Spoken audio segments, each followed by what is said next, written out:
Hey, yo, what's going on, everybody? We're back again with another installment. I just wanted to go over what I promised I'd go over, and this is the 1968 Charger of mine. Just a base Charger. Nothing too special. It's a 383 two-barrel originally. Still has its numbers matching original transmission and engine. 727 torque flight in it. Console shift. Everything on it is like what's on the fender tag. It is original sheet metal. One repaint. It's originally a QQ1 bright blue metallic paint. When they repainted it, it probably went a little bit darker than what QQ1 was, let's put it that way. But this car was painted, I believe, in the late 80s, early 90s. And we'll go over how I could tell that. I'll go over a little history on the car and how I got it. When I got it, it did have the original hubcaps on it. Still have those, the 14 inchers. I went with 15 by 8s in the back, so 255 in the back, red lines, and then 7s in the front, 15 by 7s in the front, 235s in the front. Car does have the original top still on it. It is an original white top car and white interior. It's the original interior in the car. Top is like, they got that kind of like that pearl, I don't even know how to explain it. It's like that pearl tint to it. And that is correct. Something about second gen Chargers, 68 to 70, the most beautiful car, in my opinion, ever built. It's got to be that flying buttress rear swoop to it. It's sunken in glass, which was terrible for aerodynamics. If you know, you know. That's why they plugged them for the 69 500s and Daytonas. But I'll kind of go over some things here. And there's something about that front end of these cars. That's why I like the 68s and the 70s better. They look like a giant whale gulping up plankton. That open grill, hideaway headlights. Just something that scoops in the hood, scoops in the door. There's something about these cars that it just screams like class. I don't know. And they were a classy muscle car, in my opinion. Kind of a luxury muscle car, in my opinion. I'll go around it here a little bit. This side. So this car, I got this car out of Florida. It didn't run very well when I got it. It needed to be gone through completely. I went through it. It must have sat for a while. Gas tank smelled like varnish. Went through the whole fuel system. When I got it, the kickdown linkage I saw in the pictures. I bought this car actually sight unseen. I knew what I was getting. The guy that was selling it, pretty honest guy. He was a former New York City cop that escaped New York and went to Florida. And just had pictures of it, had a buddy go out there and inspect it for me. Saw the kickdown linkage was disconnected on it, figured, yep, that's going to be a problem. 727s, they do not like that, having that kickdown disconnected. So I was right. We had to go through the transmission on it, have that all rebuilt. But like I said, all original interior, dude. That's what I loved about this car. Original sheet metal, original interior. I like original stuff. I like that. I like it where it's untouched. Actually, so untouched, I found the build sheet in the back seat when I was going through it because I tore the car apart, took all the interior apart. I did repaint the console. The console was so faded, you know, but still, I mean, this is original interior. Look at the dash. It's in great shape. Just a nice old car. It just needed some TLC to get it back on the road, get it running and driving right. It is a 276 rear end gear in it. It's open rear end, which I'm just going to be cruising this car, so I don't need anything. I don't need a posi. Be nice, but it's just a highway driver. It's a cruiser. It's a 383 with a 4-barrel on it now. Pop the hood here. The Carter that's on it right now, and it's got a date code intake manifold. The Carter that's on it, it's wore out. Throttle shaft is leaking. I've got an Edelbrock for it. I'm going to put an Edelbrock on it here this spring. Electronic choke. Get rid of that divorce choke on it.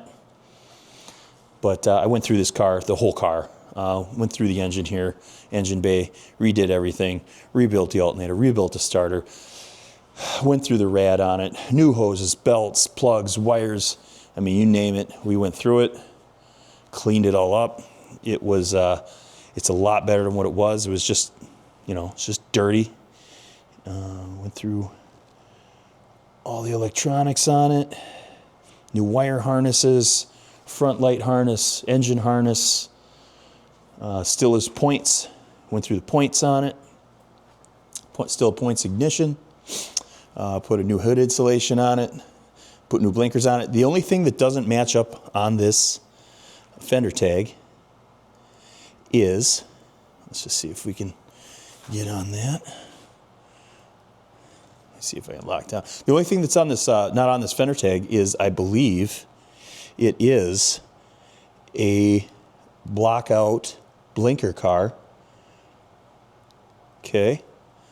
So the blockouts are in the glove box, but they did have blinkers in there. They were just kind of hanging there by a thread. So I bought new blinkers. They all work now. Figured while I'm in there, I'm going to do it right. That's what I like to do. I like to get these cars where they're not right. They just need a little something to get them running right, to get them going down the road, to make them reliable, and do things right. Go through them. Make sure they're turnkey. That's the key, is turnkey. Because if I ever do go to sell these cars, somebody ever wants to buy one off me, I want them to get a good car. I want to drive a good car. I don't want to have to fidget with anything, shoestring budget anything. Just do it right. So, let's go pop the trunk. Let's go in the trunk. See what's going on here.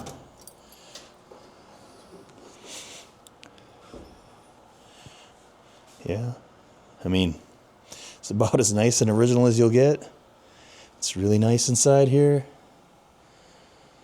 It's like nobody's ever put anything back here. Just had to clean this up a little bit.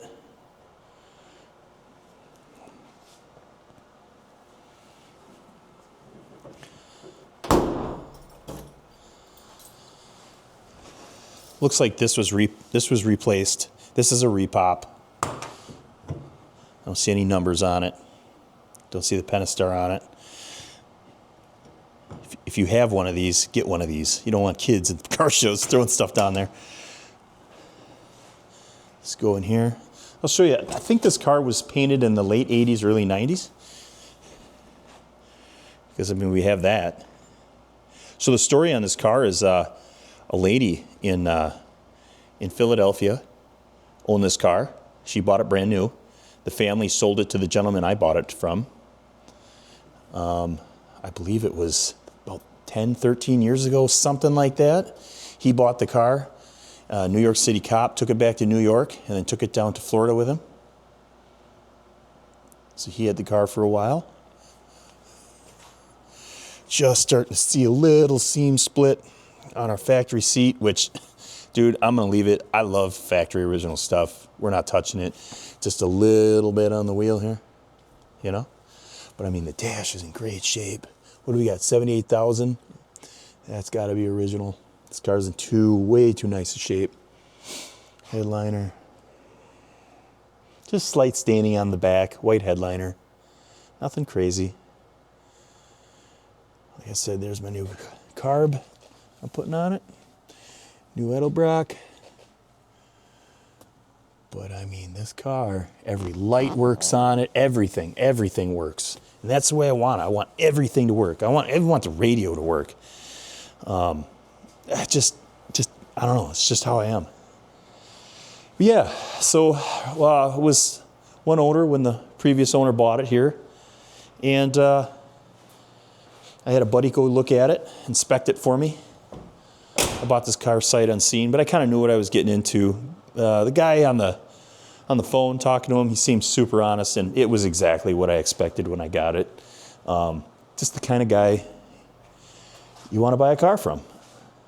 Real honest dude. So he was in love with this car. But it was time for something different. I think he was buying some property, so he let it go. And I got it. I was just looking for a really nice driver second-gen Charger. I've had a lot of Chargers, plenty of them. But man, this car's drivability is fantastic. You got that highway gear in it. The 383, you can't kill it. 727, now the tranny's all done, set up on it. Like I said, it needed some work when I got it, but it is set up.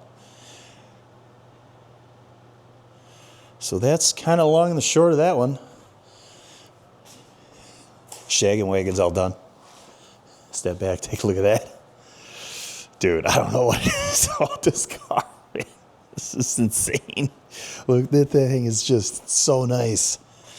So nice. In another car, when I got it, it did not run very well, but it's just because it sat. And the owner that I got it from just said, hey man, it needs somebody just to TLC this thing and bring it back to life. And I was like, that's perfect. I mean, this thing turned out absolutely fantastic.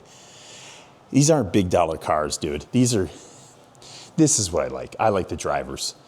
I'm sorry, but give me a 383 car. Give me a 2-barrel car. I'll turn it. I don't need a race car. I don't need Hemis. I don't need RTs.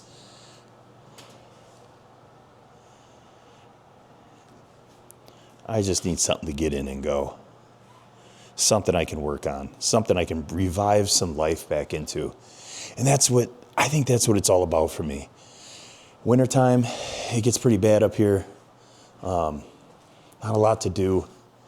But man, if I can focus my brain on something, give something, to